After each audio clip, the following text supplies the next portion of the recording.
ମୁଁ ବାହାରିଲି ବୁଦ୍ଧିମାମାନଙ୍କ ପୂଜା କୋଠି ପାଖକୁ ଭୋଗ ଡାଲା ଧରି। ଭୋଗ ଆଉ ପୂଜାପୂଜି ସାମଗ୍ରୀ ବ୍ୟାଗରେ ସଜାଡ଼ି ଦେଇଥିଲି। ତାପରେ ମୁଁ ହୋଇଯାଇଥିଲି ରେଡ଼ି। ପୂଜା ପରେ ମୋର ବାହାରେ ଗୋଟେ ଖାଇବା ପିଇବା ଥିଲା, ସେ ପୁଣି ମହାପ୍ରସାଦ। ତାପରେ ଫଳ କଟା ଚାଲିଥିଲା। ମୁଁ ପହଞ୍ଚି ଯାଇଥିଲି ପୂଜା କୋଠି ପାଖରେ।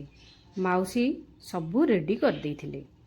ତାପରେ ସମସ୍ତେ ଜଣେ ଜଣେ କରିକି ବନ୍ଦାପନା କାର୍ଯ୍ୟ ଆରମ୍ଭ କରିଦେଇଥିଲେ। ବନ୍ଦେଇ ସାରିକି ଧୂପ ଦୀପ ସମସ୍ତେ ଆଳତି କରିଦେଇଥିଲେ। ତାପରେ ମୁଁ ବି ବନ୍ଦେଇକି ମାଙ୍କୁ ମୁଣ୍ଡିଆ ମାରିଦେଇଥିଲି।